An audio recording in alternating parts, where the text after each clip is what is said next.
बिस्मिल्लाहिर्रहमानिर्रहीम अल्लाहुम्मा सल्ली अला सय्यिदिना मोहम्मद वअला आलि मोहम्मद।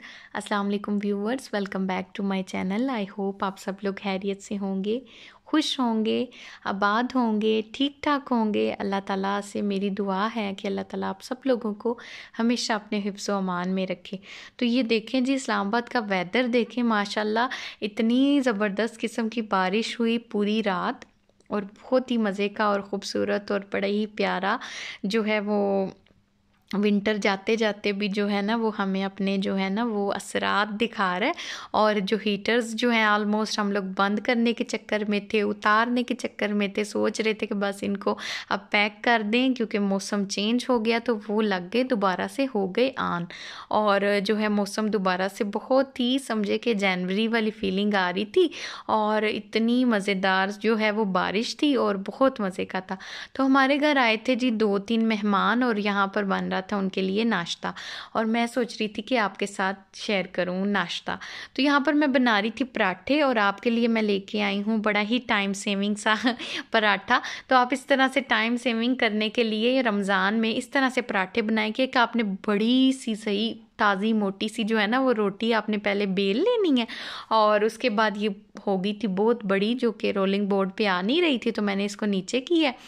तो बस आपने इस तरह से एक ही दफ़ा इसको सारा लगा के घीशी, तो फिर आपने इसको रख देना है, दरमियान से कट कर देना। और अगर आप बड़े पराठे बनाना चाह रहे हैं तो आप इससे जो है 2 बनाएं, अगर आप नॉर्मल साइज़ के बनाना चाह रहे हैं तो इससे 3 भी बन सकते हैं। तो बस आप इस तरह से करके बड़ा ईजीली सहरी में आप बना सकते हैं इस मेरी ट्रिक को जो है ना फॉलो करके। तो इस तरह आप बना के रखें तो बहुत ईजी हो जाएगा। और ये फिर नेक्स्ट पराठा तो जो है वो मैं बेल रही हूँ और आपको बता रही हूँ कि ये एक अलग किस्म की आज लेयरिंग मैंने स्टार्ट की है। तो आप भी इस तरह से करके देखें, ये भी बड़ा ज़बरदस्त पराठा बनता है। मेरे तरीके से इस तरह ट्राई करें। और आपने ना इसको ज़रा जब आपने इसको फ़ोल्ड करना है ना तो थोड़ा टाइटली फ़ोल्ड करें।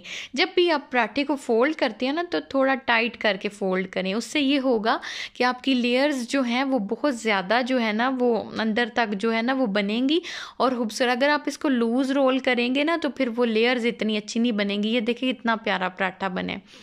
और उसके बाद ये है कि बच्चों के लिए मैं एक पराठा बना रही हूँ, ये मेरी मामा बनाती होती हैं और इसको वो कहती हैं बिस्किट पराठा।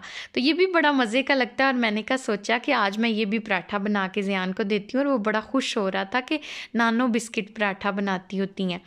तो मेरी मामा मेरे छोटे भाई के लंच में दे के आती थी इस तरह से और वो बड़ा ही मज़े का लगता है। इस तरह से किसी भी आपने ग्लास या कोई भी राउंड शेप के साथ आपने इसको कट कर लेना और इसके ऊपर सबसे पहले आपने लगा लेना है घी और उसके बाद आपने इसके ऊपर नमक और चीनी जो है ना वो मिक्स करके लगानी है। तो मेरे पास ऑलरेडी आइसिंग शुगर पड़ी थी और एक के ऊपर मैं आइसिंग शुगर जो है वो ऊपर से डस्ट कर रही थी और उसको फिर मैं थोड़ा सा दबा रही थी और एक के ऊपर थोड़ा सा मैं ना नमक डाल रही थी। नमक थोड़ा सा कम डालेंगे क्योंकि डेफिनेटली नमक थोड़ा सा स्ट्रॉन्ग होता है तो उसको ज़्यादा नहीं यूज़ करना, बिल्कुल हल्का सा जितना कि हम अंडे पे डालते हैं ना बिल्कुल उससे भी कम आपने ना ये 3 पे मैंने नमक डाला है। और इसको हम इस तरह से एक के ऊपर रखते जाएंगे, सबसे नीचे चीनी वाला फिर उसके ऊपर नमक वाला और इस तरह से मैं इसको सारा इसकी असेंबलिंग करूँगी।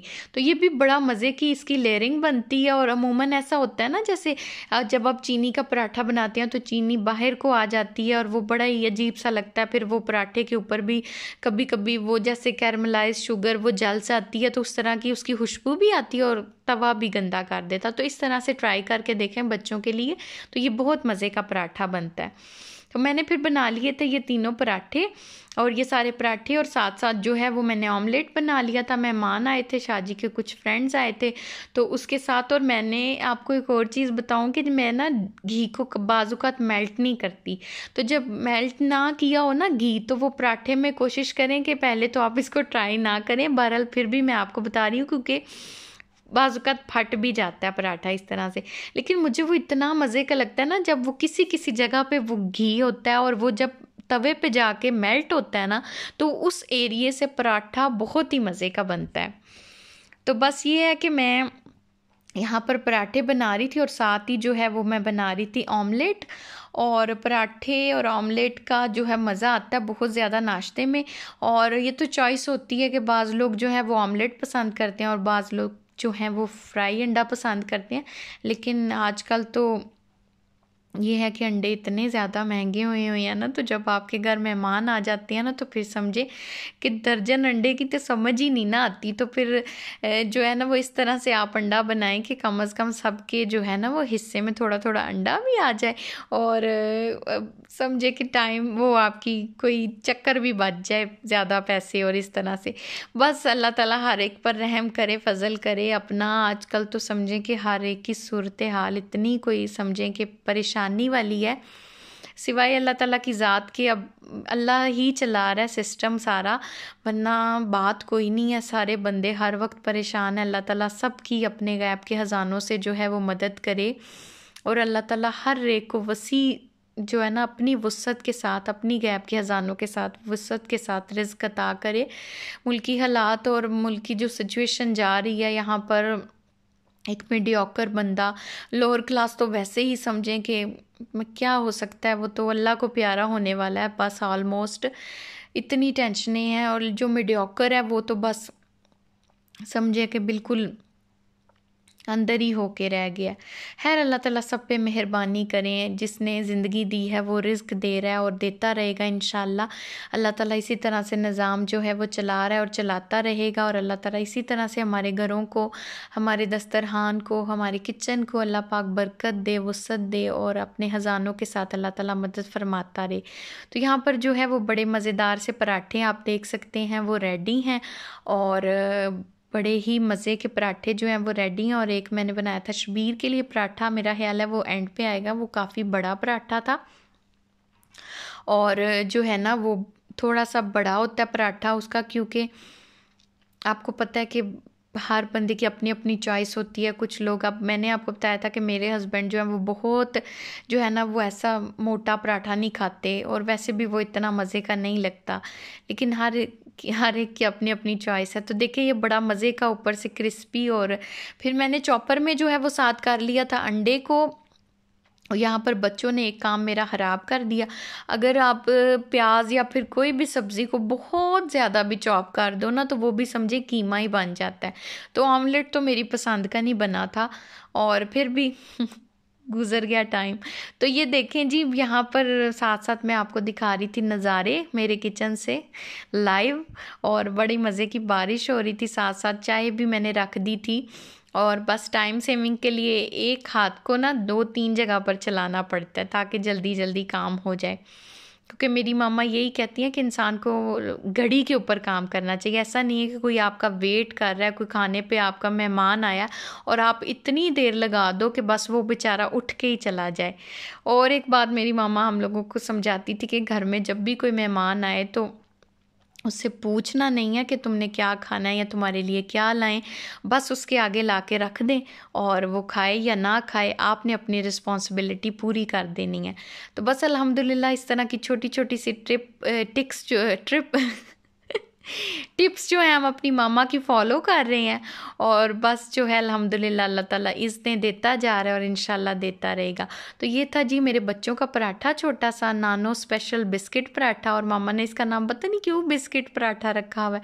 शायद ये दोनों फ्लेवर्स में मिक्स आके वाकई बड़ा मज़े का लगता है। तो ज़ियान मुझे यहाँ पर कह रहा था मेरी मामा वो मकई की रोटी बनाती हैं ना, तो एक बेसन की, तो वो भी बड़ी मज़े की लगती है। उसको भी वो बिस्किट कह के बच्चों को ना जो है ना समझे दाल लगा देती हैं, और बच्चे खुशी से खा लेते हैं। तो मुझे कह रहा था मामा नानो तो वो भी बनाती हैं। मैंने कहा मेरे पुत्र मैं अभी तक वो पराठा नहीं बना सकती, मुझे अभी तक इतनी भी जो है मैं एक्सपीरियंस्ड नहीं हुई कि मामा जैसा मकई का पराठा या मकई की रोटी बना सकूं। तो बस उसके बाद जो है ऑमलेट बना लिए थे मैंने, और ये देखें ना ऑमलेट का क्या समझे कि बेड़ा गर्क करके रख दिया मेरे बच्चों ने। बिल्कुल भी मुझे अच्छा नहीं लग रहा था, क्योंकि इसकी ना वो फिर ग्रिप आती है, क्योंकि सब्जियां अपना पानी जो है वो इतना ज़्यादा रिलीज़ कर देती हैं, और बिल्कुल कीमे वाली फीलिंग्स आ रही होती हैं, और फिर ना इसकी कोई शक्ल भी खूबसूरत नहीं लगती। बट खैर वक्त था, गुजर गया, लोगों ने खा लिया, और जैसा भी था कौन सा कोई फिर बोल सकता है कि अच्छा नहीं था। तो ये था जी हमारे बिया का पराठा बन रहा अब यहाँ पर। तो बिया का पराठा होता है थोड़ा सा ज़रा बड़ा, और मैंने उसे कहा कि देखो हमारी मामा जो है ना, मेरी मामा, वो अक्सर जो है ना जब इस हमें खाना शाना बना के और बड़ा प्यारा सा खूबसूरती के साथ कहती होती हैं कि इंज दी मां लभनी है कित्थों तुहानू। तो फिर मैं भी ना अपने बच्चों को और बिया को यही कह रही हूँ कि ऐसी बाजी मिलेगी जो तुम्हें इस तरह पराठे बना के बिल्कुल जो है ना दे। तो वो आगे से बड़ा खुश हो रहा था कि नहीं नहीं बाजी, बहुत शुक्रिया आपका। तो देखिए कितनी मज़े की इसकी लेयरिंग आई है। और मैं यही तो आपको कह रही थी कि जब आप इसको ज़्यादा नहीं ना बेलेंगे और थोड़ा सा बड़ा रखेंगे तो ये बहुत मज़े की लगती है। तो ये आ गया जी रेसिपी, जिसके लिए मैंने आज वीडियो को स्पीडी भी नहीं किया। मैंने सोचा कि मैं आपके साथ ज़रा एक और अपनी बेकिंग स्किल जो है वो शेयर कर दूं। और बेकिंग जो है, ये पैन केक के लिए इसको मैंने ग्रीस करके बटर पेपर काट के इसके ऊपर लगा के रख दी है। तो यहाँ पर मैं बना रही थी बच्चों के लिए चॉकलेट केक। वो मुझे कब से कह रहे थे कि मामा हमें ब्राउनी बना के दो, ब्राउनी बना के दो। तो मैंने कहा चलें, मेरे पास मैं जो बना सकती हूँ वही बना सकती हूँ, ट्राई करती हूँ। क्योंकि ब्राउनी आपको पता है ऊपर से जो है वो जो अपर रॉड होता है ना उस पर ज़्यादा अच्छी बनती है। तो अभी अवेलेबल नहीं है चूँकि मेरे पास ओवन, तो मेरे पास जो है उसी तरह से मैंने इसको बनाया था।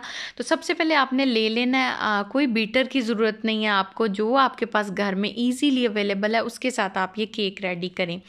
तो आपने 2 अंडे डाल लेने हैं ब्लेंडर जार में, और उसमें 1 कप आपने डाल देना ऑयल। और कप भी वही है जो हम आम घर में चाय पीने वाला कप है ना वो। और उसमें मैंने डाल दी थी 1 कप शुगर, और उसको मैंने बड़ा अच्छे से बीट कर लिया था अंडे। और पहले आपने ऑयल डाल के ना उसको सिर्फ अंडे का कलर चेंज होने तक, यानी वाइट वाइट और फॉमी सा होने तक उसको बीट करना है। और उसके बाद आपने उसमें चीनी डाल देनी है। तो अगर आपके पास आइसिंग शुगर है तो बहुत अच्छा, अगर नहीं है तो भी चलेगा।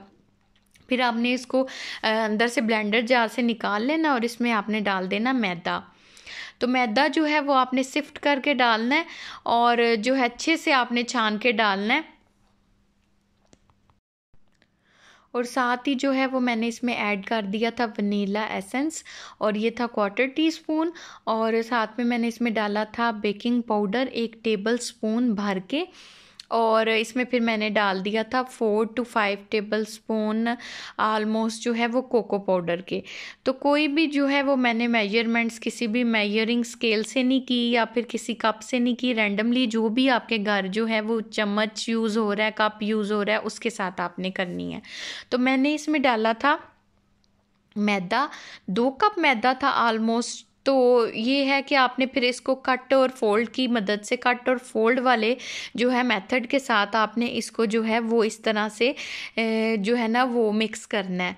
और आपने जो है ना इसको एक मतलब सिमत में, यानी क्लॉकवाइज करना है, एक सिमत पे ना आपने इसको अच्छे से बीट करना है। तो अच्छे से आपने इसको बीट कर लेना। ये बड़ा इजीली हैंड विस्क की मदद से भी हो जाएगा, और बड़ा स्मूथ सा इसका इस तरह का जब टेक्सचर आ जाए, और आप भी मेरी तरह एंजॉय करते हुए जो है वो इसको बीट करें, बड़ा मज़ा आता है इस तरह। और बस ज़ियान जो है वो मुझे यहाँ पर बार बार इरिटेट कर रहा था, और वो इतना कोई चॉकलेट लवर है ना कि वो बस आता है और फिर मुझे ना कह रहा था कि मुझे ऐसे ही दे दो, मैंने खाना है, इतना उसको कोई चॉकलेट पसंद है। तो बहुत ही मज़े का, बहुत ही मॉइस्ट, बहुत ही स्पॉन्जी और बहुत सॉफ्ट केक बनता है आपका, बनेगा आपका इस तरह से अगर आप ट्राई करेंगे। और बहुत इजीली ऑलमोस्ट जो है आपने पैन जो है वो अपना आधे घंटे पहले मीडियम टू लो फ्लेम पे आपने इसको प्री हीट होने के लिए रख देना है। और उसके बाद जो है आपने 35 मिनट्स के बाद आपने इसको एक दफ़ा चेक करना है टूथपिक की मदद से। अगर तो टूथपिक साफ़ बिल्कुल बाहर आ जाएगी तो इट्स डन, और अगर नहीं तो फिर आप इसको 5-10 मिनट के लिए मज़ीद जो है वो पका सकते हैं, मतलब बेक कर सकते हैं। और फ्लेम जो है वो आपने लो टू मीडियम रखना है, बहुत ज़्यादा तेज़ नहीं करना और बहुत ज़्यादा भी आपने कम नहीं करना, क्योंकि कम करने से ये होगा कि आपका टाइम ज़्यादा लगेगा, और तेज़ करने से ज़ाहिरी बात है कि वो फूल तो जाएगा लेकिन जल जाएगा। इस तरह से फिर आपने इसको काउंटर टॉप के ऊपर जो है वो 3 से 4 दफ़ा टैप करना है, ताकि इसके अंदर से एयर बबल्स जो हैं वो सारे रिलीज़ हो जाएं। और फिर आप इसको अपनी मर्ज़ी के साथ जो है ऊपर डार्क चॉकलेट डाल सकते हैं। मेरे पास कुछ चॉकलेट चिप्स पड़े थे डार्क चॉकलेट के, वो मैंने इसके अंदर डाले हैं। और जब ये राइज़ होगा, मतलब अंदर से बेक होगा तो ये अंदर ही चली जाएगी मेल्ट होके चॉकलेट। तो ये भी बड़ी मज़े की फ्लेवर दे रही थी अंदर। और बस फिर मैंने इसको बेक होने के लिए रख दिया था।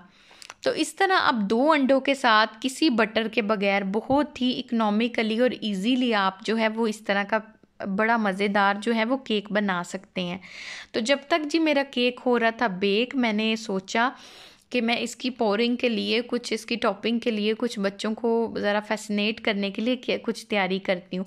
तो यहाँ पर मेरा केक हो गया था रेडी और मैंने बस उसका बटर पेपर उतारा और इसमें जो है मैंने डाला था, मैंने थोड़ा सा बटर यानी हाफ़ टेबल स्पून मैंने लिया था बटर और 4 टेबल स्पून मैंने लिया था दूध। और उसमें मैंने तकरीबन 2 से 3 क्यूब जो हैं वो चॉकलेट के डाले थे। दूध मैंने कर लिया था गरम और उसमें बटर डाला था और वह चॉकलेट डाली थी। और उसके साथ ये है कि बड़ा ही मज़े का इसका ऊपर जो है वो पोरिंग कंसिस्टेंसी का ना एक बड़ा मज़ेदार सा जो है ना इसका टॉपिंग तैयार था। तो बस फिर मैंने इसके ऊपर थोड़े से स्प्रिंकल्स डाले थे और साथ में चॉकलेट और वनीला के चिप्स डाले थे और बड़ा मज़ेदार केक जो है वो रेडी है। और बस ज़ियान कह रहा था कि मैंने इसको काटना है और बस ज़ियान ने तो इतना बड़ा काटा ना, और मैं उसे कह रही थी कि बस ज़ियान बस आप ये क्या कर रहे हो। तो होपफुली आप लोगों को आज का व्लॉग अच्छा लगा होगा। इसको लाइक करें, शेयर करें अपने फ्रेंड्स एंड फैमिली के साथ। आपका बहुत बहुत शुक्रिया। अपना बहुत सा ख्याल रखिएगा, दुआओं में याद रखिएगा। अल्लाह हाफ़िज़।